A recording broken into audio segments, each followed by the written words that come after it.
రావణ్ మాట్లాడింది strong language, abusive language కదా. ఆయన కొడకల్లారా అన్నారు. నా కొడకల్లారా అంటే అబ్యూజివ్ లాంగ్వేజ్ అవ్వచ్చు, కొడకల్లారా అంటే ఎందుకు అబ్యూజివ్ లాంగ్వేజ్ కదా చెప్తాను. బోయపాటి సినిమాలో బాలకృష్ణ గారికి నా కొడకల్లారా అనరు, కొడకల్లారా అంటాడు, కొడక అంటాడు. పవన్ కళ్యాణ్ గారు కొడకల్లారా అంటారు, ఇక్కడ రావణు కొడకల్లారా అంటారు. అంటే వీళ్ళిద్దరికి కూడా తెలిసి అంటున్నారా? పవన్ కళ్యాణ్ గారు వచ్చి 500 ఐపీసీ కింద ఇప్పుడు ప్రెసెంట్ బిఎన్ఎస్ఎస్ లో డిఫమేషన్ కేసు వేసుకోవాలి. అంతేగాని మా నాయకుడిని అన్నాడు, మా నాయకుడు ఇలా మాట్లాడడం వల్ల మా మనోభావాలు దెబ్బతిన్నాయని చెప్పడానికి చట్టం ఒప్పుకోదు. చట్టంలో ప్రావిజన్ లేదు. పవర్ లో ఉన్న వ్యక్తి పవర్ ని అబ్యూజ్ చేస్తున్నారు, మిస్యూజ్ చేస్తున్నారు. మిస్యూజ్ ఆఫ్ పవర్, మిస్యూజ్ కాదు, abuse of power. Abuse of power అంటున్నారా? Use, misuse, abuse. ఇది అబ్యూజ్. ఓకే, చట్టాన్ని వాడితే రావణ్ బయట ఉండేవాడు, చట్టాన్ని మిస్యూజ్ చేస్తే ఎఫ్ఐఆర్లు అయ్యాయి, చట్టాన్ని అబ్యూజ్ చేస్తే అతను ఈరోజు బయటకు రాకుండా పోలీస్ స్టేషన్లలో ఉన్నాడు. హిందూ దేవి దేవతల్ని అవమానించాడు అనే కేసులు కూడా నమోదవుతున్నాయి కదా. సో దీన్ని ఎట్లా చూడాలి? అట్లాంటి ఆర్థడాక్స్ హిందూస్ ఉండే సభలో కూడా ఓటింగ్ జరిగింది. దేవుడికి మనిషికి మధ్యలో ఓటింగ్ జరిగింది. ఓటింగ్ జరిగితే 61 ఓట్లతో మనిషి గెలిచాడు, దేవుడు ఓడిపోయాడు. అందుకనే రాజ్యాంగంలో మొదటి వాక్యం we the people of India అని స్టార్ట్ అయింది. నమస్తే ఫ్రెండ్స్, నా పేరు తులసి చందు. ఫ్రెండ్స్, రావణ్ కేసు ఎట్లా సాగుతోందో మనం గమనిస్తున్నాం కదా. సో దాని గురించి మాట్లాడడానికి ఒక లాయర్ నాతో పాటు ఉన్నారు, చింతల శ్రీకాంత్ గారు, తెలంగాణ హైకోర్టు అడ్వకేట్. ఒక పోలీస్ స్టేషన్ తర్వాత ఇంకొక పోలీస్ స్టేషన్. ఈ తీరు నాకేమనిపించిందంటే, నిజంగా రావణ్ ప్లేస్లో ఒక పొలిటీషియన్ ఉంటే దీన్ని సమన్యాయము అని అంటారా? ఒక పొలిటీషియను ఒక పోలీస్ స్టేషన్ తర్వాత ఇంకో పోలీస్ స్టేషను, ఒక కేసు తర్వాత ఇంకొక కేసు తిరగాల్సి వచ్చినప్పుడు ఏం జరుగుతుంది తెలంగాణలో కానీ ఏపీలో కానీ? అట్లాంటి కండిషన్ని మనం రావణ్ ప్లేస్లో ఊహించుకుంటే రావణ్ రైట్స్ ఇక్కడ ఎంత వైలేట్ అవుతున్నాయి, రావణా కాదా అనేది పక్కన పెట్టండి. ఒక పర్సన్ని ఊహించుకోండి, లేదా ఒక పొలిటీషియన్ని, ఒక పొలిటికల్ లీడర్ని ఊహించుకోండి, లేకపోతే ఇదే ప్లేస్లో పవన్ కళ్యాణ్ గారు ఉంటే ఏమయ్యేది ఇప్పటికీ ఊహించుకోండి. సో దీని మీద ఇక్కడ నిందితుడిగా చెప్తున్న రావణ్కి ఎట్లాంటి హక్కులు ఉంటాయి, ఎలా అతని రైట్స్ వైలేట్ అవుతున్నాయి, ఈ మొత్తం కండిషన్ని ఎట్లా చూడాలి అనే దాంతోపాటు ముఖ్యంగా మనం ఈ మధ్యకాలంలో వరుసగా జరిగినవి, చాలా పాపులర్ అయినవి, జనం మధ్య చాలా ఎక్కువ చర్చకు దారితీసినవి 3 కేసులు ఉన్నాయి. బండి భగీరథ్ కేసు మనం చూసాం కదా. బండి భగీరథ్ కేసులో ఏం జరిగింది? కనీసము పోక్సో కేసు పెట్టినా కూడా నోటీసులు ఇవ్వడానికి పోలీసులు వెళ్ళారు ఇంటికి మర్యాదగా. ఆ తర్వాత అతనై లొంగిపోయేదాకా అరెస్ట్ చేయలేదు. ఆ తర్వాత గాది సాయికృష్ణ కేసు విజయవాడలో. ఆ కేసులో తల్లి దాదాపు 18 రోజుల పాటు ప్రతిరోజు పోలీస్ స్టేషన్కి వెళ్ళి వాళ్ళకి మొక్కి, నా బిడ్డ ఎక్కడున్నాడు, అసలు బతికున్నాడా లేదా చెప్పండి అని చెప్పి అడిగితే బతికున్నాడా లేడా అనే సమాచారం కూడా ఇప్పటికి కూడా చెప్పలా. 2 నెలలు అయిపోయింది. చచ్చిపోయాడని చెప్పారు కానీ ఎలా చనిపోయాడు అనేది చెప్పలేదు. అండ్ ఇప్పుడు రావణ్ కేసు. శ్రీకాంత్ గారు, thank you so much for coming. So ఈ 3 కేసుల గురించి నేను చెప్పాను కదా. పోలీసుల్ని పప్పెట్స్ని చేసుకొని తోలుబొమ్మలు అంటారు చూడండి, ఇలా అంటుంటే తోలుబొమ్మలాగా ఆడడము, అట్లా ఆడిస్తున్నారు అని చెప్పి రావణ్ కేసులో చాలా క్లియర్గా అర్థమైపోతుంది. ఫస్ట్ పెట్టిందేమో పిఠాపురం పోలీస్ స్టేషన్, వితిన్ 24 అవర్స్లో అక్కడ బెయిల్ వచ్చేస్తుంది. తర్వాత సర్పవరం పోలీస్ స్టేషన్, అక్కడ బెయిల్ వచ్చేస్తుంది. తర్వాత మచిలీపట్నం పోలీస్ స్టేషన్, తర్వాత అనకాపల్లి పోలీస్ స్టేషన్. 4 రోజుల్లో 4 చోట్ల బెయిల్ వచ్చేసినా కూడా పోలీసులు కూడా ఏం చేయలేని పరిస్థితి. తీసుకెళ్తున్నారు, చాలా ప్రొటెక్షన్ ఇచ్చి తీసుకెళ్తున్నారు, అతని మీద చేయకుండా చూసుకుంటున్నారు. కానీ వరుసపెట్టి కేసులు పెడుతుండేది, పోలీసుల్ని కూడా ఒక ఒత్తిడిలోకి నెట్టేస్తుండేది ఎవరు ఇక్కడ?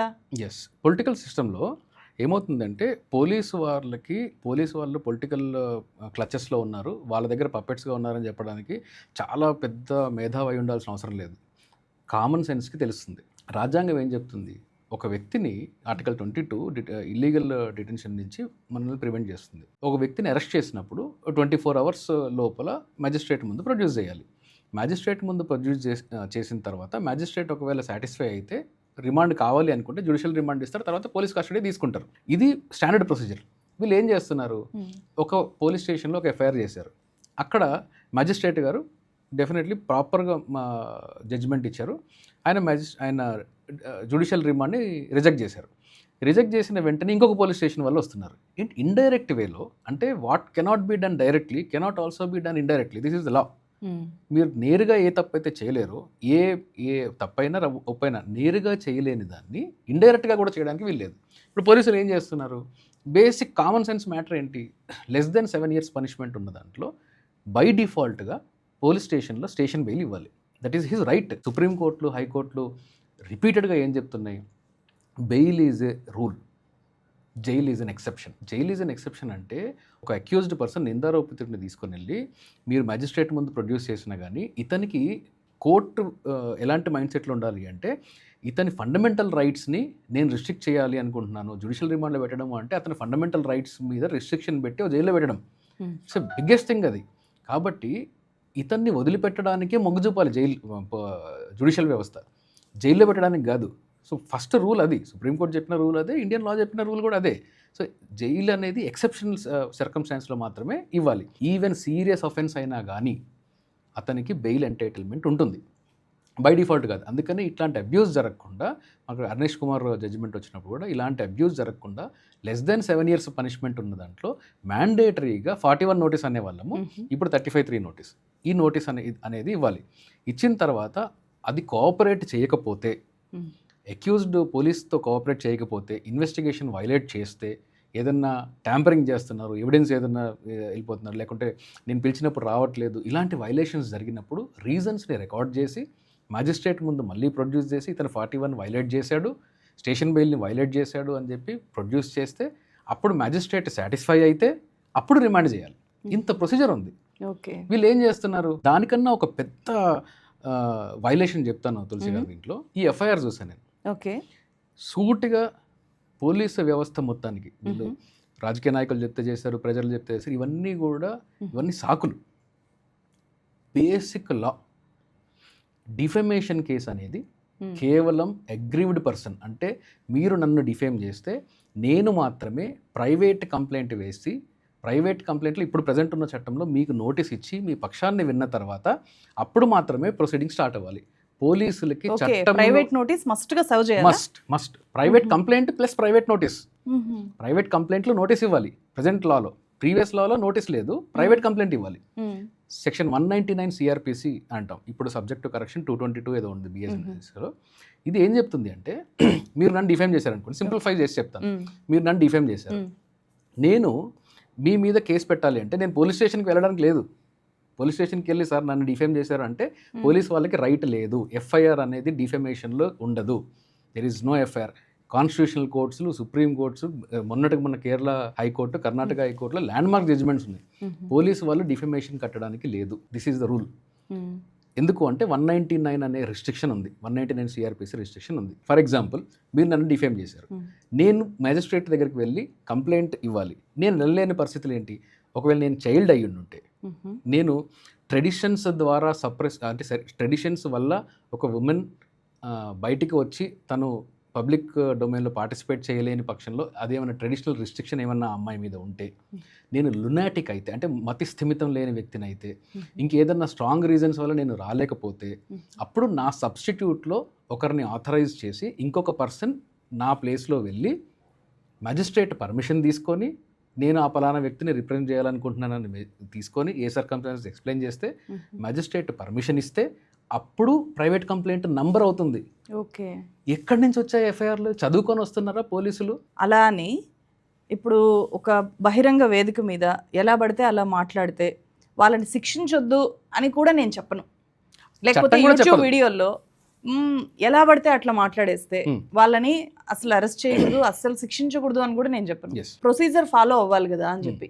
సో ఆ ప్రొసీజర్ ఫాలో అవడంలో జరిగిన వైలేషన్స్ ఏంటి, పర్టికులర్గా రావణ్ విషయంలో రావణ్కు ఉండే హక్కులు ఏంటి? Strong language, obscene language, explicit language, ఇవి మనం డిఫరెన్షియేట్ చేసుకోవాలి. వల్గర్ లాంగ్వేజ్ యూజ్ చేశారనుకోండి, డెఫినెట్లీ అది క్రిమినల్ లా అట్రాక్ట్ అవుతుంది. స్ట్రాంగ్ లాంగ్వేజ్ యూజ్ చేశాడు అనుకోండి, క్రిమినల్ లా అట్రాక్ట్ అవ్వదు. ఓకే, అంటే ఇప్పుడు నేను ఒకలాగా ఎక్స్ప్రెస్ చేయొచ్చు ఒకే భావాన్ని, నేను ఇంకోలాగా ఎక్స్ప్రెస్ చేయొచ్చు. మీకు ఒక సామెత ఉంటుంది కదా, మీ నాన్న వచ్చాడు అనడానికి మీ అమ్మమ్మ కూడా వచ్చాడు అనడానికి మీనింగ్ ఒకటే, కానీ way of expression different. So ఇప్పుడు మీ అమ్మమ్మ కూడా వచ్చాడు అంటే ఇది క్రిమినల్ లాలో తప్పైపోతుందా అంటే తప్పు అవ్వదు. ఎందుకు? It's a strong way of expression. ఎందుకు స్ట్రాంగ్ వే ఆఫ్ ఎక్స్ప్రెషన్ అన్నాను అంటే, నేను ఒక వ్యక్తి తన భావాన్ని, తన భావజాలాన్ని, తన లోపల ఉండే భావోద్వేగాన్ని ఒక స్ట్రాంగ్ లాంగ్వేజ్ని అడాప్ట్ చేసుకొని ఎక్స్ప్రెస్ చేసినంత మాత్రాన అది తప్పు కాదు. ఎందుకు అంటే ఈ స్ట్రాంగ్ లాంగ్వేజ్ని జడ్జ్ చేయాల్సింది ఎవరు? Reasoned rational mind, strong mind వ్యక్తి జడ్జ్ చేయాలి. వీక్ మైండ్ పర్సన్ తీసుకొని వచ్చి, ఒక వీక్ మైండ్ పర్సన్ వచ్చి నా మనోభావాలు దెబ్బతిన్నాయంటే you are weak minded fellow. That is the law. నేనేమి మోరల్ చెప్పట్లేదు ఇక్కడ, నేను స్ట్రిక్ట్గా చట్టం చెప్తున్నాను. మీకు strictly legally speaking any strong language, పుస్తకం అయినా, స్పీచ్ అయినా, సాంగ్ అయినా, పోయట్రీ అయినా, స్ట్రాంగ్ లాంగ్వేజ్ యూజ్ చేసినప్పుడు తప్పు కాదు. స్ట్రాంగ్ లాంగ్వేజ్ని ఒక రీజన్డ్ మైండ్ ఎనాలిసిస్ చేసినప్పుడు ఆ రీజన్డ్ మైండ్ స్క్రూటినీకి అది సాటిస్ఫై కాకపోతే అప్పుడు క్రైమ్. అంటే ఇది ఫస్ట్ లెవెల్ జరుగుతుంది. ఇది ఫస్ట్ లెవెల్. ఆ స్క్రూటినీ ఎట్లా జరుగుతుంది అంటే అది మళ్ళీ జడ్జెస్ కూడా వాళ్ళ మైండ్ అప్లై చేయాలి. వాట్ ఈస్ దిస్ అని. ఇప్పుడు ఫర్ ఎగ్జాంపుల్ మీకు కంచాయిలయ్య గారిది పుస్తకం ఉంది. ఆ పుస్తకాన్ని నేను హిందువుని ఎట్లయితే సామాజిక స్మగ్లర్లు, కోమటోళ్ళు, ఇలాంటివన్నీ పుస్తకాలు ఉన్నాయి. అవి నేనే డిఫెండ్ చేశాను. హైకోర్టులో ఆర్గ్యూ చేశాను. ఆర్గ్యూ చేసినప్పుడు మేజర్గా హైకోర్టు కూడా అప్రిషియేట్ చేసింది ఏంటి అంటే ఇది స్ట్రాంగ్ లాంగ్వేజ్, ఇల్లీగల్ కాదు. స్ట్రాంగ్ లాంగ్వేజ్తో ఒక వ్యక్తి తన భావాల్ని వ్యక్తపరిచినప్పుడు నువ్వు ఇంకో కౌంటర్ ఆర్గ్యుమెంట్ చెయ్యి. అదే స్ట్రాంగ్ లాంగ్వేజ్ యూజ్ చేసి ఇంకో కౌంటర్ ఆర్గ్యుమెంట్ చెయ్యి, ఇది తప్పు అని చెప్పు. అంతేగాని దానికి పీనల్ కాన్సిక్వెన్స్ పెట్టడం కరెక్ట్ కాదు. This is one. ఇంకోటి, వీళ్ళు స్ట్రాంగ్ లాంగ్వేజ్ యూజ్ చేశారు. 153A అంటే ఒక వర్గాన్ని ఇంకో వర్గంకి ఉసిగొల్పడం, ప్రొవొకేషన్, ఇది చేయడం, ఇన్స్టిగేట్ చేయడం. దానికి కాన్సిక్వెన్స్ ఉండాలి. నేను ఈ టోటల్గా నా ఎక్స్ప్లెనేషన్స్ దేనిలో కూడా స్ట్రిక్ట్లీ లీగల్గా చెప్తున్నాను. నేను దానికి కాన్సిక్వెన్స్ ఉండాలి. అంటే ఒక వర్గాన్ని ఇంకొక వర్గంకి ఎగెయిన్స్ట్గా మాట్లాడినప్పుడు కమ్యూనల్ టెన్షన్ క్రియేట్ అవుతుంది అన్నప్పుడు అక్కడ కమ్యూనల్ టెన్షన్ యాక్చువల్గా కాన్సిక్వెన్స్ జరిగి ఉండాలి. జరిగిందా లేదా అని చూడాలి. జరిగిందా లేదా అని చూడకపోతే మీరు క్రిమినల్ ఇంటెన్షన్ ఎట్లా అట్రిబ్యూట్ చేస్తారు? నాకు కాన్సిక్వెన్స్ ఉండాలి కదా. సుప్రీంకోర్టు చెప్పింది. మొన్న అక్కడ ఏలూరులో మాట్లాడిన తర్వాత మరుసటి రోజే కేసు పెట్టారు రావణ్ మీద. మరుసటి రోజు కేసు పెట్టారు అంటే నైట్ మాట్లాడితే పొద్దున ఆ రోజు సాయంత్రం లోపు కేసు మాట్లాడినప్పుడు క్రిస్టియన్స్ అందరూ వెళ్ళి ఇంకెవరినన్నా ఇంకో వర్గాన్ని కొట్టారా, ఇంకో వర్గం మీద దాడికి ఏమన్నా వెళ్ళారా, లేకుంటే ఏదైనా రెండు వర్గాల మధ్యలో ఘర్షణ జరిగిందా? ఇది ఇంపార్టెంట్. ఇది కేసులు పెట్టడానికి ఏంటండి, ఇండియన్ చట్టంలో తులసి గారు మోస్ట్ అన్ఫార్చునేట్ థింగ్ ఏంటంటే ఎవరన్నా ఎవరి మీదన్నా కేసులు పెట్టుకోవచ్చు హ్యాపీగా. అంటే కొంచెం పలుకుబడి ఉండి మీకు ఎస్ఐ పరిచయం అయితే ఎఫ్ఐఆర్ అయిపోతుంది. మీరు కామన్ మ్యాన్ అయితే ఎంత పెద్ద కేసు అయినా మీకు ఎఫ్ఐఆర్ అవ్వదు. కోర్టుల చుట్టూ వెళ్ళి హైకోర్టుల దాకా వెళ్ళి ఎఫ్ఐఆర్ చేయట్లేదు మొర్రో అని మీరు మొత్తుకోవాల్సి వస్తుంది. సో అట్లాంటి పరిస్థితుల్లో మనం ఎవరన్నా ఏదన్నా కేసులు పెట్టుకోవచ్చు. కానీ కేసు పెట్టిన దగ్గర, ఇన్వెస్టిగేషన్ స్టార్ట్ అయిన దగ్గర, జ్యుడిషియల్ స్క్రూటినీలోకి వచ్చినప్పుడు ఇవేవి నిలబడవు. ఎందుకు అంటే నేను చెప్పిన టెస్ట్ జరుగుతుంది కదా, ఈ టెస్ట్ని సాటిస్ఫై చేయాలి. ఇప్పుడు రావణ్ మాట్లాడిన సబ్జెక్ట్కి వస్తే రావణ్ మాట్లాడింది strong language. According to me it is a strong language. Abusive language కాదా? అబ్యూజివ్ లాంగ్వేజ్ కాదు, అది స్ట్రాంగ్ లాంగ్వేజ్ అంటాను నేను దాన్ని. అబ్యూజివ్ లాంగ్వేజ్ అంటే ఇప్పుడు ఆయన కొడకల్లారా అన్నారు. నా కొడకల్లారా అంటే అబ్యూజివ్ లాంగ్వేజ్ అవ్వచ్చు. కొడకల్లారా అంటే ఎందుకు అబ్యూజివ్ లాంగ్వేజ్ కాదో చెప్తాను నేను. బాలకృష్ణ గారి సినిమా ఒకటి ఉంది. ఆయన చాలా రీసెంట్గా, డైరెక్టర్ గారి పేరు నాకు అంత గుర్తు రావట్లేదు, అన్ని ఈ బోయపాటి శ్రీను. ఈయన దీంట్లో ఒక డైలాగు కొడకల్లారా అని పెడతారు. సిబిఎఫ్సి దాన్ని అప్రూవ్ చేసింది. అవునా? ఉంది, లాంగ్వేజ్ ఉంది చూడండి. బోయపాటి సినిమాల్లో బాలకృష్ణ గారు ఇచ్చిన డైలాగ్ ఏంటి, బాలకృష్ణ గారికి నా కొడకల్లారా అనరు, కొడకల్లారా అంటాడు, కొడక అంటాడు. అంటే ఇన్హెరెంట్గా మీరు చెప్పాలనుకున్నది ఏంది మరి?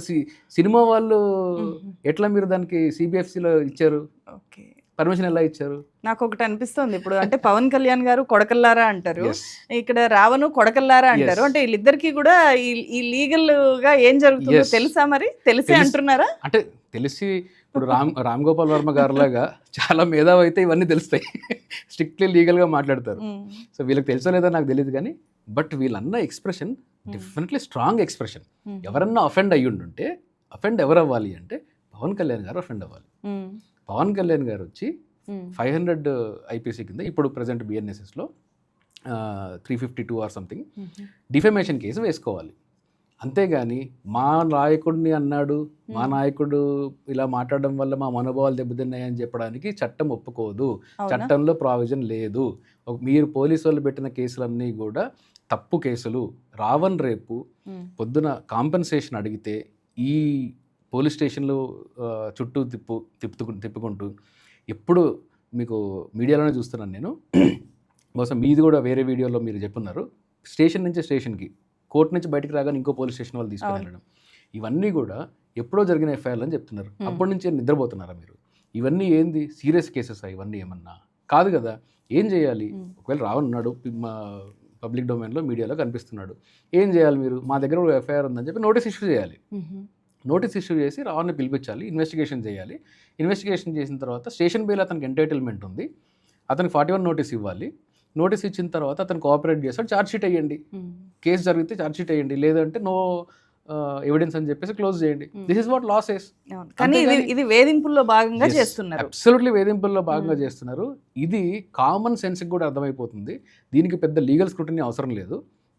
సో పోలీస్ వాళ్ళ బిహేవియర్ ఇది ఒక కన్స్ట్రక్టివ్గా, ఇప్పుడు ఈ 111 సెక్షన్ ఇది పెట్టారు కదా, అది అట్రాక్ట్ అవ్వదు. ఇది ఎవరికన్నా అట్రాక్ట్ అయితే పోలీసులు 111 సెక్షన్ ఏంటో చెప్పండి, జనానికి కూడా అర్థం అవ్వాలి కదా. 111 సెక్షన్ అనేది ఒకటి పెట్టారు రావణ్ మీద, అది ఏం చెప్తుంది అంటే ఇది ఒక ఆర్గనైజ్డ్ క్రైమ్ చేయడానికి, ఎవరన్నా ఒక గ్రూప్ ఆఫ్ పర్సన్స్ కానీ ఇండివిజువల్ కానీ ఒక ఆర్గనైజ్డ్ క్రైమ్ చేయడానికి, లైక్ కిడ్నాపింగ్, డెకాయిటింగ్ ఇట్లాంటివి ఏదన్నా చేయడానికి ఇంతకుముందు ఐపీసీలో లేదు, ఇప్పుడు కొత్తగా తీసుకొచ్చిన బిఎన్ఎస్లో తెచ్చిన సెక్షన్. ఈ ఆర్గనైజ్డ్ క్రైమ్ చేయడానికి ప్లాన్ చేసిన వాళ్ళు ఈ 111 సెక్షన్ కింద శిక్షార్హులు. నా దృష్టిలో చాలా చాలా రెస్పాన్సిబుల్గా నేను ఈ స్టేట్మెంట్ చేస్తున్నాను. నా దృష్టిలో ఈ ఆర్గనైజ్డ్ క్రైమ్ ఈరోజు చేస్తున్నది పోలీసులు. రావణ్ అనే వ్యక్తి మీద ఆర్గనైజ్డ్గా చేస్తున్నది పోలీస్ వ్యవస్థ. మీరు ఒక ఎఫ్ఐఆర్ మీ దగ్గర అయితే చట్టం చెప్తుంది, చట్టాన్ని ఫాలో అవ్వాలి. కోర్టు నుంచి బయటకు వచ్చేటప్పుడు మీకు వేరే ఏ పనులు లేనట్టు తీసుకొని వచ్చి ఆ పోలీస్ స్టేషన్ ముందు మీ మొత్తం వ్యాన్లో నించోబెట్టేసి అక్కడి నుంచి అతన్ని తీసుకొని వెళ్ళి ఇంకో పోలీస్ స్టేషన్లో పెట్టి అక్కడ మళ్ళీ 24 hours పెట్టి అక్కడ మళ్ళీ ఇంకొక మ్యాజిస్ట్రేట్ ముందు తీసుకెళ్ళి పోలీసులకి తెలుసు. కానీ పోలీసులకి ఎందుకు కక్ష ఉంటుంది రావణ్ మీద? పోలీసులకి ఎందుకు కక్ష ఉంటుంది అంటే, పోలీసులు కాదని నేను చెప్తున్నా. ఇక్కడ అందరికీ అర్థమయ్యేది ఏంది, పవర్లో ఉన్న వ్యక్తి పవర్ని అబ్యూజ్ చేస్తున్నారు, మిస్యూజ్ చేస్తున్నారు. మిస్యూజ్ ఆఫ్ పవర్, మిస్యూజ్ కాదు, abuse of power. Abuse of power అంటున్నారా? Use, misuse, abuse. ఇది అబ్యూజ్. ఓకే. చట్టాన్ని వాడితే రావణ్ బయట ఉండేవాడు, చట్టాన్ని మిస్యూజ్ చేస్తే ఎఫ్ఐఆర్లు అయ్యేవి, చట్టాన్ని అబ్యూజ్ చేస్తే అతను ఈరోజు బయటకు రాకుండా పోలీస్ స్టేషన్లలో ఉన్నాడు. So they are abusing the power. ఇది పిచ్చోడి చేతిలో రాయిలాగా ఉంది. ఇది పవర్ అనేది రెస్పాన్సిబుల్గా రాజ్యాంగబద్ధంగా రాజ్యాంగ పరిధిలో ఉండి కాపాడాల్సిన వ్యవస్థ పోలీస్ వ్యవస్థ అండ్ పొలిటికల్ ఎగ్జిక్యూటివ్ కూడా. కానీ వీళ్ళు ఎవ్వరు కూడా ఈరోజు వాళ్ళకి ఏం పట్టనట్టు ఇంత హ్యూమన్ రైట్స్ వైలేషన్ చేస్తారు. It is setting a bad example and clear human rights violation. ఇది డెఫినెట్గా హైకోర్ట్స్ దీనిలో ఇంటర్వ్యూన్ అవ్వాలి. బహుశా రేపు రావణ్ వచ్చిన తర్వాత ఎలాంటి స్టెప్స్ తీసుకుంటారో తెలియదు కానీ, బట్ అతను మాత్రము ఈ మొత్తము స్ట్రాటజికల్గా ఇతని మీద చేసిన స్ట్రక్చర్డ్గా చేసిన ఈ కేసులు వీటన్నిటిని తీసుకొని ఫస్ట్ అతనికి ఉండే రైట్ హైకోర్టులో ఆశ్రయిస్తే ఈ కేసెస్ అన్నింటినీ క్లబ్ చేసి ఒక స్టేషన్కి తీసుకెళ్తారు. అన్ని స్టేషన్ తిరగాల్సిన పని లేదు, ఒక కోర్టు కింద దీని మీద ఎంక్వైరీ చేస్తారు. మీకు అక్బరుద్దీన్ ఓవైసీ కేసులో, అక్బరుద్దీన్ ఓవైసీ హేట్ స్పీచ్ చేసిన కేసులో హైకోర్టు అప్పుడు ఏపీ హైకోర్టు ఏం చెప్పింది అంటే, ఇదే same speech, same cause of action, ఈ సేమ్ కాజ్ ఆఫ్ యాక్షన్ మీద వివిధ పోలీస్ స్టేషన్లలో కేసులు నమోదైనాయి. మల్టిపుల్ పోలీస్ స్టేషన్, ప్రతి దగ్గర నుంచి అతన్ని సమన్ చేసేవాళ్ళు. అరెస్ట్ అయిన తర్వాత మేము పీటీ వారెంట్లో మేము అరెస్ట్ చేస్తామని చెప్పేసి అనేవాళ్ళు. అప్పుడు ఏం చేశారంటే, ఆయన హైకోర్టును ఆశ్రయిస్తే హైకోర్టు ఏమన్నదంటే, ఇన్ని కేసులు ఒకే కాజ్ ఆఫ్ యాక్షన్ మీద, ఇది కరెక్ట్ కాదు అని చెప్పి వీటన్నిటినీ కూడా ఒక కోర్టు కిందకి వేసింది. So he's also, Ravan is also entitle. ఒకవేళ అట్లాంటివి జరిగి ఉంటే రావణ్ ఈజ్ ఆల్సో ఎంటైటిల్. కానీ నాకు తెలిసిన బేసిక్ లీగల్ నాలెడ్జ్ ఏమవుతుంది అంటే ఏంటి అంటే, ఇవన్నీ కూడా హైకోర్టు బహుశా దీన్ని ప్రాపర్గా మనం ప్రజెంట్ చేస్తే 100% ఇవన్నీ క్వాష్ అవ్వాల్సిన కేసులు ఇవి. Okay, clear abuse of the law, అది క్వాష్ అవ్వాల్సిన కేసులు అవి. సో అతను క్రైమ్ ఉందా లేదా, స్ట్రాంగ్ ఎక్స్ప్రెషన్ ఉందా లేదా, ఈ రెండు స్క్రూటినీ చేస్తే ఐ థింక్ రావణ్కి శిక్ష ఉండకపోవచ్చు, అంటే క్రిమినల్ లాని అట్రాక్ట్ చేయకపోవచ్చు. హ్యూమన్ రైట్స్ వైలేషన్ జరుగుతుంది కదా క్లియర్ కట్గా. సో దాని నుంచి రావణ్కి ఎట్లాంటి ప్రొటెక్షన్స్ ఉంటాయి, ఎట్లాంటి రైట్స్ ఉంటాయి, తర్వాత వచ్చిన తర్వాత ఎట్లాంటి ఫైట్ చేయొచ్చు ఇక్కడ అంటే పోలీసుల్ని? ఇప్పుడు ఇక్కడ మీరు అన్నారు అబ్యూజ్ ఆఫ్ పవర్ అని చెప్పి, అబ్యూజ్ ఆఫ్ పవర్ కూడా క్రైమే కదా. ఆఫ్ కోర్స్ దాని మీద కూడా కేసులు బుక్ చేయొచ్చు కదా. అప్పుడు అంటే అబ్యూజ్ ఆఫ్ ద పవర్ మీద క్రైమ్ అనేది డైరెక్ట్ గా చెప్పలేము, unless it results in some kind of violation. Court can always compensate, అంటే కాంపెన్సేషన్. అంటే ఇక్కడ రావణ్ ఎవరెవరి మీద లేకపోతే కేసులు బుక్ చేయడం కానీ లేకపోతే ఎవరెవరు ఈ వైలేషన్కి పాల్పడ్డారు అనేది ఐడెంటిఫై చేసి చర్యలు తీసుకోవడానికి ఉంటుందా? తన వైపు రైట్స్ డెఫినెట్గా ఉంటాయి. అతను హ్యూమన్ రైట్స్ని అప్రోచ్ అవ్వచ్చు, హైకోర్ట్స్ని అప్రోచ్ అవ్వచ్చు. High court has vast powers. అంటే 226లో హైకోర్టుకి వాస్ట్ పవర్ ఉంటుంది. సో ఇవన్నీ ఎక్స్ప్లెయిన్ చేసి బయటకు వచ్చిన తర్వాత, అంటే రావణ్ యాక్సెస్ వచ్చిన తర్వాత ఒకసారి ఇవన్నీ ఏంటి అని స్టడీ చేసుకుంటే, ఇప్పుడు మనకు ఉండేది అంతా కూడా మీడియాలో వచ్చిన మీడియాలో వచ్చిన ఇన్ఫర్మేషనే. యాక్చువల్ సిచ్యువేషన్స్ ఏంటి, ఈ క్రైమ్స్ ఎలాంటి టైంలో రికార్డ్ అయ్యాయి, వాటిలో కంప్లైంట్ నేచర్ ఎలా ఉంది, ఇవన్నీ చూసుకున్న తర్వాత ఒకవేళ దీనిలో క్లియర్ కాన్స్పిరసీ ఏదన్నా కనిపిస్తే, ఒక ఆర్గనైజ్డ్ ఎఫర్ట్ కానీ ఏదన్నా కనిపించినట్టయితే definitely he is entitle for compensation also. Okay, compensation definitely వాళ్ళ మీద డిపార్ట్మెంట్ యాక్షన్ తీసుకోవచ్చు, కాంపెన్సేషన్ కూడా ఇవ్వచ్చు ఈ పవర్ని అబ్యూజ్ చేసినందుకు. ఆర్గనైజ్ కాకపోతే అదే ఆర్గనైజ్డ్ గా జరిగింది అని చెప్పి తేలితే ఎట్లాంటి పనిష్మెంట్ ఉంటుంది? అంటే పనిష్మెంట్ కన్నా తులసి గారు ఏం తేలుతుంది ఫైనల్ గా? పనిష్మెంట్ అని నేను చెప్పలేను. డిపార్ట్మెంటల్ యాక్షన్స్ ఏదైనా ఉంటే ఉండాలి, బట్ మళ్ళీ పవర్ లో వాళ్ళే ఉంటారు కాబట్టి డిపార్ట్మెంటల్ యాక్షన్స్ ఏం జరగవు వాళ్ళ మీద. Rare departmental action. మనకు సత్యంబాబు కేసులో ఎట్లాగైతే కాంపెన్సేషన్ వచ్చిందో, దాన్ని అరెస్ట్, దాని తర్వాత what ever the crime is, అట్లా ఏదైనా కాంపెన్సేషన్స్ రావచ్చు. అంటే రావణ్ ఫేస్ చేసిన ట్రామాకి వాటికి ఏదైనా కాంపెన్సేషన్ వచ్చే ఛాన్స్ ఉంది. ఓకే, దీంట్లో రిమాండ్ చేసే అవకాశం ఎట్టి పరిస్థితుల్లో లేదా? జైల్లో కొన్నాళ్ళు పెట్టాలి అని చెప్పి రిమాండ్ చేయడం కుదరదు. రిమాండ్ చేసే పవర్ లేదు. రిమాండ్ చేయాలి అంటే ఎక్సెప్షనల్ కేసు అయి ఉండాలి. వీళ్ళు అసలు ఎఫ్ఐఆర్ చేయడానికే పవర్ లేదు వీళ్ళకి, ఆ డిఫమేషన్ లాగా పెట్టుకొని. అసలు ఎఫ్ఐఆర్ లేని దానిలో జ్యుడిషియల్ కస్టడీ ఎక్కడి నుంచి వచ్చింది? 153లో ఎక్కడి నుంచి వచ్చింది? మీరు ఏదైనా పబ్లిక్ ఆర్డర్ ఏదైనా డిస్టర్బ్ అవుతుంది అని ప్రివెంటివ్ మెజర్స్ ఏమైనా తీసుకోవాలి అంటే, ఇన్ఫ్యాక్ట్ జ్యుడిషియరీ ఇంటర్వెన్షన్ లేకుండా కూడా ఒక వ్యక్తిని డిటైన్ చేసే పవర్ ఉంటుంది. కానీ అవన్నీ ఈ కేసులో నేను ఎక్స్పెక్ట్ చేయట్లేదు. ఎందుకంటే ఇప్పుడు జడ్జిల దగ్గరికి తీసుకెళ్తున్నారు కదా 24 hours లోపు, ఆ జడ్జి రిమాండ్కి పంపకుండా బెయిల్ ఇచ్చేస్తుండడంతో జడ్జిలను కూడా అబ్యూజ్ చేస్తున్నారు. అందుకే పోలీస్ స్టేషన్ దగ్గరికి పోయి జనసేన కార్యకర్తలు మా చేతికి అప్పచెప్పండి మేము శిక్షిస్తాము అనేలాగా మాట్లాడుతున్నారు. సో అంటే జడ్జిలు ఏమైనా ఇన్ఫ్లుయెన్స్ అయ్యి ఇచ్చేస్తున్నారా అనేలాగా ఆలోచిస్తున్నారు. ఏంది అంటే అవగాహన లేకపోవడం. ఇప్పుడు నేను పోలీసులకే చట్టం మీద అవగాహన లేదు అంటున్నా, కామన్ మ్యాన్ నేను ఎక్కడి నుంచి ఎక్స్పెక్ట్ చేసేది? వీళ్ళు అలాగే అనుకుంటారు, వీళ్ళు ఏదైనా కేసు పెట్టే కానీ అరెస్ట్ చేసేయాలి, ఉరిదీసేయాలి ప్రతి కేసులో కూడా. ఇంకా రాజ్యాంగం మీద, హ్యూమన్ రైట్స్ మీద, బేసిక్ లా మీద అవగాహన లేని మాటలు ఇవన్నీ. ఏముంది దానిలో? 7 years కన్నా తక్కువ శిక్ష ఉంటే any offence you are entitle for station bail. Station bail అని మామూలుగా అంటాము. ఇప్పుడు రావణ్ మీద పెట్టిన కేసుల్లో అంటే జరుగుతున్న చర్చలో పవన్ కళ్యాణ్ ఏదో అన్నాడు అని మాత్రమే కాదు, హిందూ దేవతల్ని అవమానించాడు అనే కేసులు కూడా నమోదవుతున్నాయి కదా. సో ఈ చర్చ ఎప్పుడూ ఉంటుంది. అంటే ఇటువైపు ఇప్పుడు హిందుత్వవాదుల దగ్గర నుంచి ఉంటుంది, అండ్ ముస్లిమ్స్, క్రైస్తవుల దగ్గర నుంచి కూడా అల్లాని, యేసుని అవమానించేలాగా మాట్లాడారు అని చెప్పి ఉంటుంది. సో దీన్ని ఎట్లా చూడాలి? అవమానించడం, దేవుళ్ళని అవమానించడము, కించపరిచేలాగా వ్యాఖ్యలు చేయడం అనేది ఏంటి అంటే, మీకు ఒక వీళ్ళకి చెప్పిన లాజికే మళ్ళా స్ట్రాంగ్ లాంగ్వేజ్తో చెప్పారా, మీ డిసెంట్ ఏదన్నా ఎక్స్ప్రెస్ చేశారా? రాజ్యాంగం ఏం చెప్తుంది? Right to freedom of speech and expression plus right to రిలీజన్లో freedom to practice, profess, preach, ఈ రైట్స్ ఉన్నాయి. అంటే దేవుణ్ణి నమ్మడము, ఏ దేవుణ్ణి నమ్మాలి అని అనుకోవడము మీ హక్కు. దేవుణ్ణి నమ్మకపోవడము, నేను దేవుణ్ణి నమ్మను అని చెప్పడం కూడా మీ హక్కే. దేవుడు ఉన్నాడు అని మీరు చెప్పడం మీ వాక్ స్వాతంత్రం అయితే, దేవుడు లేడు అని చెప్పడం కూడా మీ వాక్ స్వాతంత్రమే. దేవుడు గొప్పవాడు అని చెప్పడం మీ వాక్ స్వాతంత్రం అయితే, దేవుడికి అసలు మహిళలు లేవు, ఈ దేవుడు అసలు లేనే లేడు అని చెప్పడం కూడా మీ వాక్ స్వాతంత్రమే. అయితే ఎప్పుడు క్రైమ్ వస్తుంది అంటే, దానివల్ల, ఆ స్పీచ్ వల్ల ఏదైనా కాన్సిక్వెన్స్ ఉండి ఒక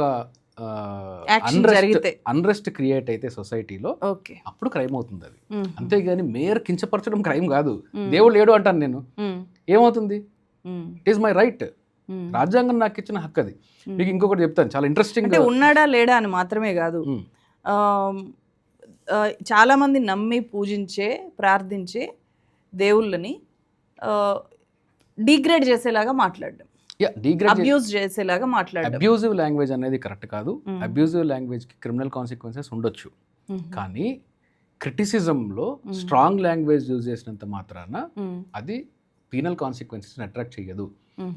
వినాయకుడికి తలక్కడి నుంచి వచ్చింది అనేదాన్ని నేను వల్గర్ లాంగ్వేజ్లో చెప్పాను అనుకోండి, అది కరెక్ట్ కాదు. అదే నేను మనిషి మొహానికి తల ఉండడం ఏంట్రా అసలు మీకు ఏమన్నా బుద్ధి ఉందా అన్నాను అనుకోండి, అది తప్పు కాదు. ఎందుకంటే మీకు తెలివి లేదేమో నమ్ముతున్నారు, నాకు తెలివి ఉంది కాబట్టి నేను నమ్మట్లేదు. ఎగ్జాంపుల్ గా మాత్రమే చెప్పారు, మళ్ళీ ఈ ముక్కని కట్ చేసి ఇదిగో చూడండి లేదు, నేను ఎగ్జాంపుల్ గా చర్చకి దారి తీస్తుంది. నేను ఓన్లీ ఎగ్జాంపుల్ గా చెప్తున్నాను. అట్లా ఇది మన ఇండియన్ సొసైటీలో గాడ్స్ అండ్ ఎథియిజంకి ఎప్పటి నుంచో, ఇప్పుడు కాదు వందల వేల సంవత్సరాల చార్వాకుల దగ్గర నుంచి కూడా మన దగ్గర ఉండే డిస్కోర్స్ ఇది. దీన్ని ఎవరు కాదనట్లేదు. అయితే ఒక శృతి మించినప్పుడు దానికి ఏదన్నా కాన్సిక్వెన్స్ ఉన్నప్పుడు మాత్రమే ఇది క్రిమినల్ ప్రావిజన్ని అట్రాక్ట్ చేస్తుంది. ఇంకొక చాలా ఇంట్రెస్టింగ్ స్టోరీ చెప్తాను, చాలా మందికి తెలియదు ఇది. రాజ్యాంగ సభలో మనకు రాజ్యాంగం రాసుకున్న తర్వాత చాలా లేటర్ సబ్జెక్ట్ కరెక్షన్ October 17, 1949 ఏం జరిగింది అంటే, కామత్ అనే వ్యక్తి member of assembly, constituent assembly, రాజ్యాంగ సభలో రాజ్యాంగాన్ని దేవుడి పేరుతో మొదలు పెట్టాలి అని చెప్పి ఒక ప్రస్తావన ఇచ్చారు. దేవుడి పేరుతో మొదలు పెట్టాలి అన్నప్పుడు బెంగాల్ నుంచి కొంచెం మెంబర్స్ ఏమన్నారంటే, అదేంది దేవుడి పేరుతో ఎట్లా మొదలు పెడతారు, మేము దేవతను కదా మేము పూజిస్తాము, దేవి పేరుతో మొదలు పెట్టాలి అని ఒకరు. అట్లా కొంతమంది దేవుడు ఉండాలి అని, లేకుంటే ఇంకొక పర్టికులర్ దేవుడు ఉండాలని, కొంతమంది గాంధీ పేరుతో స్టార్ట్ అవ్వాలని ఇట్లాంటి డిస్కషన్ జరిగినప్పుడు రాజేంద్ర ప్రసాద్ గారు చైర్మన్గా ఉన్నారు. ఆయన ఏమన్నారంటే, దేవుడి మీద గాంధీ మీద మనకు డిస్కషన్ వద్దు ఈ సభలో, అంత మంచిది కాదు అని చెప్తే కూడా ఎవరు పట్టించుకోలేదు. ఇక మొత్తానికి ఒక హీటెడ్ ఆర్గ్యుమెంట్ స్టార్ట్ అయిన తర్వాత అల్టిమేట్లీ రాజ్యాంగ సభ ఎన్నికలకు వెళ్లాల్సి వచ్చింది. ఓటింగ్ పెట్టారు. ఏంటి? దేవుడికి మనిషికి మధ్యలో. దేవుడితో మొదలు పెట్టాలి అనే దాని మీద దేవుడిని పెట్టాలా లేదా, ఎందుకంటే అమెరికన్ డిక్లరేషన్ దేవుడి పేరుతో దేవుడికి అంకితం చేసుకున్నారు వాళ్ళు. కాన్స్టిట్యూషన్ లో ఉండదు, డిక్లరేషన్ లో ఉంటుంది. సో వీళ్ళు కూడా అదే అడాప్ట్ చేసుకోవాలని చాలా మంది ఆర్థడాక్స్ హిందూస్ ఉండేవాళ్ళు కదా, మెజారిటీ ఆర్థడాక్స్ హిందూసే ఉండేవాళ్ళు అసెంబ్లీ మొత్తంలో. అట్లాంటి ఆర్థడాక్స్ హిందూస్ ఉండే సభలో కూడా ఓటింగ్ జరిగింది. దేవుడికి మనిషికి మధ్యలో ఓటింగ్ జరిగింది. ఓటింగ్ జరిగితే 61 ఓట్లతో మనిషి గెలిచాడు, దేవుడు ఓడిపోయాడు. అందుకనే రాజ్యాంగంలో మొదటి వాక్యం we the people of India అని స్టార్ట్ అయింది. ఇది ఇంత గొప్పది మన రాజ్యాంగం. ఈరోజు మనం అసెంబ్లీలో, పార్లమెంట్లో ఇలాంటి డిస్కషన్ చూడగలమా తులసి గారు? అవును, కానీ ఇదే రాజ్యాంగంలో రామాయణానికి సంబంధించి రిఫ్లెక్ట్ చేసేలాగా, రామాయణంలో ఉండే స్టోరీస్, క్యారెక్టర్స్ చెప్పేలాగా రాజ్యాంగం పుస్తకంలో మొత్తం అచ్చు వేశారు కదా. రాజ్యాంగం బ్యాక్గ్రౌండ్లో అది ఒక ఆర్టిస్టిక్ ఫామ్లో తీసుకొచ్చేటప్పుడు, కల్చర్ని రిఫ్లెక్ట్ చేసుకోవాలన్నప్పుడు ధమ్మచక్రాన్ని తీసుకొచ్చారు. బౌద్ధ ధమ్మానికి రామాయణానికి ఉండే సంబంధం ఏంటి? ఇది హేతువాదం, ఇది ఒక మతం, నమ్మకం, విశ్వాసం, మతం అంతే. సో కాబట్టి రాజ్యాంగంలో వెనకాల రామాయణం ఉన్నది ఆర్టిస్టిక్ ఎక్స్ప్రెషన్ అది. కానీ మీకు సెక్యులర్ అనే పదాన్ని చాలా డిబేట్ నడుస్తూ ఉంటుంది కదా. సెక్యులర్ అనే పదము రాజ్యాంగంలో ఉండడానికి అవసరం లేదు అని చెప్పిన వ్యక్తి డాక్టర్ అంబేద్కర్. అవసరం లేదు అని, ఎందుకని అవసరం లేదని అనేది ఇంపార్టెంట్. బాబాసాహెబ్ అంబేద్కర్ ఒక్కరే కాదు, మెజారిటీ మెంబర్స్ కూడా ఈ పదం అవసరం లేదని అనుకున్నారు. ఎందుకు అనుకున్నారంటే, మన రాజ్యాంగం క్యారెక్టర్ సెక్యులర్ క్యారెక్టర్. ఒక క్యారెక్టర్ మనిషి, నేనైనా కానీ నేను మంచోడిని బోర్డు వేసుకొని తిరగాల్సిన అవసరం లేదు కదా. సో నా క్యారెక్టర్ ఏంటి అనేది నా బిహేవియర్ లో రిఫ్లెక్ట్ అవ్వాలి. రాజ్యాంగం క్యారెక్టర్ సెక్యులర్ క్యారెక్టర్, రాజ్యాంగం character Liberty, equality, fraternity, equal justice and secularism మీద ఆధారపడి ఉంది అనేది రాజ్యాంగ నిర్మాతలు నమ్మారు ఆ రోజు. అందుకని ఈ పదం అవసరం లేదు. పదం పెట్టినప్పుడు రిస్ట్రిక్షన్ వస్తుంది. సెక్యులరిజం అంటే ఏంటి, దీని డెఫినేషన్ ఏంది, ఇది ఎంతవరకు అనేది వస్తుంది. అందుకని ఈ స్కోప్ని రిస్ట్రిక్ట్ చేయకుండా ఎలాబరేట్గా పెట్టడానికి రాజ్యాంగ నిర్మాతలు ఈ పదం అవసరం లేదు, క్యారెక్టర్ అవసరం అని చెప్పారు. అట్లాంటి రాజ్యాంగం మనది. ఇంత గొప్ప రాజ్యాంగం గురించి వీళ్ళకి తెలుసా? మీ వీడియోలు కింద కామెంట్లు చేసిన ఎన్నోసార్లు నేను మీకు షేర్ చేశాను. అంటే నాకు చదువుకుంటే నాకు బాధ అనిపించింది, చదవడం మానేసా మీ కింద కామెంట్లు. వీళ్ళందరికీ కనీసం ఈ బేసిక్ అవగాహన ఉందా మన రాజ్యాంగం గొప్పతనం గురించి? ఈ పోలీసులకి వీళ్ళు పెట్టిన ఎఫ్ఐఆర్లో, ఈ పెట్టిన ప్రావిజన్లలో బేసిక్ కామన్ సెన్స్ ఉందా? ఎవడన్నా రాజ్యాంగం చదివాడా? ఇట్లా అరెస్ట్ చేస్తున్నారు, బెయిల్ తీసుకున్నారు, మళ్ళీ అరెస్ట్ చేస్తున్నారు కదా. ఇట్లా దాదాపు 30-35 కేసులు, 35 స్టేషన్లు తిప్పిన తర్వాత మళ్ళీ ఎప్పుడు పోలీస్ స్టేషన్ల చుట్టూ ఈ వ్యక్తి తిరిగేలాగా చేయాలి. అని చెప్పి అట్లాంటి ప్లానింగ్తో Yes. ముందుకెళ్తున్నారు. Hmm. అది నిజంగానే ఆ ప్లాన్ ఇంప్లిమెంటేషన్లోకి తెచ్చేంత పవర్ కూడా అక్కడ ఉంది. ఎస్ మరి దానికి ఫుల్ స్టాప్ పెట్టే ఛాన్స్ ఉందా లా ప్రకారం? ఎస్ అంటే హైకోర్టుకే ఉంది ఆ పవర్. ఎందుకంటే multiple police stations multiple courts involve అయినాయి కాబట్టి డెఫినెట్లీ హైకోర్టు స్టెప్ ఇన్ చేయాలి దీనిలో. ఏం చేయొచ్చు హైకోర్టు? హైకోర్టు అన్నిటిని క్లబ్ చేసి ఒక దగ్గర ట్రయల్ చేయమని చెప్పొచ్చు. ట్రయల్ కాదు, ఇప్పుడు ఎవ్రీడే ఎఫ్ఐఆర్లు, ఎవ్రీడే అరెస్ట్లు, దీనికి ఫుల్ స్టాప్ ఏంటంటే అన్ఫార్చునేట్లీ ఏంటి అంటే దీంట్లో ఎఫ్ఐఆర్ చెయ్యకూడదు అని చెప్పి పోలీస్కి జడ్జి కూడా చెప్పే పవర్ లేదు. నేను ఒకసారి రీసెంట్గా ఒక కేసులో హైకోర్టులో సీనియర్ పోలీస్ ఆఫీసర్ ఒక ఆయన వస్తే మీకన్నా మీ ఎస్హెచ్ఓకి పవర్ ఎక్కువ అండి, మా హైకోర్టు జడ్జి కన్నా మీ ఎస్హెచ్ఓకి పవర్ ఎక్కువ అన్నాను. సరదాగా అన్నాను. అంటే ఎందుకలా అన్నారు అన్నాడు. ఎందుకంటున్నాను అంటే ఈవెన్ హైకోర్టు జడ్జి లేదు ఇతను వదిలిపెట్టండి అన్న తర్వాత కూడా ఇంకొక ఎఫ్ఐఆర్ చేసి అందులో నేను అరెస్ట్ చేస్తానని చెప్పొచ్చు. So abuse of the power చేద్దామని అనుకున్నప్పుడు దానికి ఫుల్ స్టాప్ అనేది ఉండదు. అబ్యూజ్ ఆఫ్ ద పవర్కి ఎండ్లెస్ కదా. హ్యూమన్ రైట్స్కి వెళ్ళినా లేకపోతే కోర్టులో పిటిషన్ వేసినా కూడా ఇది కొనసాగుతూనే ఉంటుందా? అంటే కేసులు పెట్టడం కొనసాగే ఛాన్స్ ఉంది. అరెస్ట్ నుంచి అరెస్టులు చేయడానికి మాత్రం దాదాపుగా ఛాన్సెస్ లేనట్టే. ఎంత సీరియస్ అఫెన్స్ ఏదైనా వస్తే చెప్పలేం కానీ ఇప్పుడు వైలేట్ చేసి చట్టాన్ని ఉల్లంఘించి అరెస్టులు చేస్తున్నారు మీరు చెప్తున్న దాని ప్రకారం. చట్టాన్ని ఉల్లంఘించి తమకు లేని పవర్ని అబ్యూస్ చేస్తూ పోలీస్ స్టేషన్లో ఒక వ్యక్తిని డైరెక్ట్గా అతన్ని కస్టడీలోకి పెట్టుకోలేని వాళ్ళు ఇండైరెక్ట్ మెథడ్లో కంటిన్యూస్గా డిటైన్ చేసి పెడుతున్నారు. It's a violation.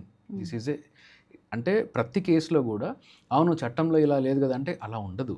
ఒక సిచ్యువేషన్ వచ్చినప్పుడు మనం దాన్ని జ్యుడిషియల్ స్క్రూటినీ చేసినప్పుడు మన కామన్ సెన్స్ ఏం చెప్తుంది, లా ఏం చెప్తుంది అని మనం దాన్ని విశ్లేషించినప్పుడు it's a human rights violation అని చెప్పి కోర్టులు తేలుస్తాయి. To my mind as a human rights activist, first నేను లాయర్ తర్వాత నేను హ్యూమన్ రైట్స్ యాక్టివిస్ట్ని, to my mind it is an abuse of the process, it is human rights violation.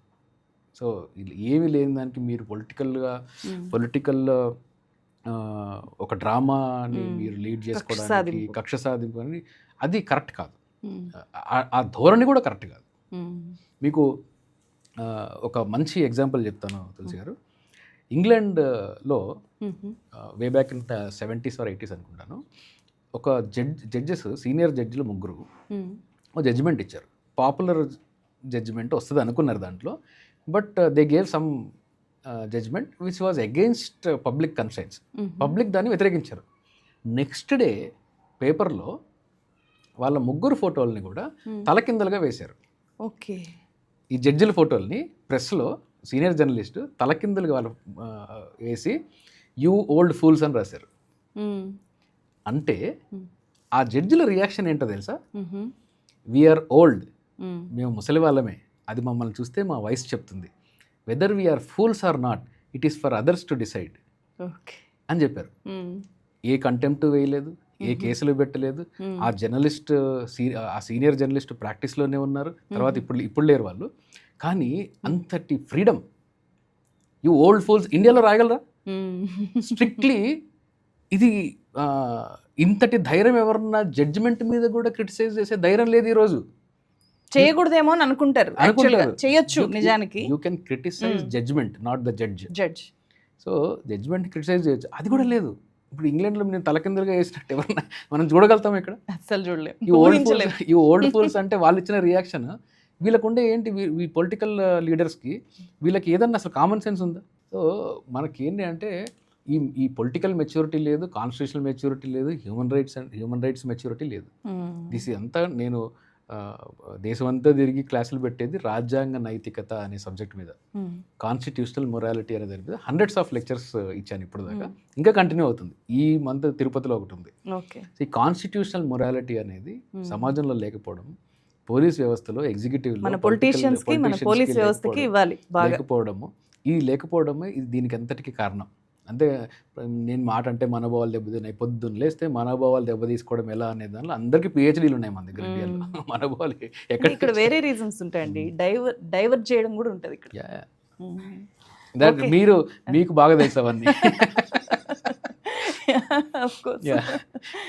Thank you Srikanth గారు, thank you so much. Thank you. దీని మీద మీ అభిప్రాయాలు కూడా comment చేయండి. Thank you so much.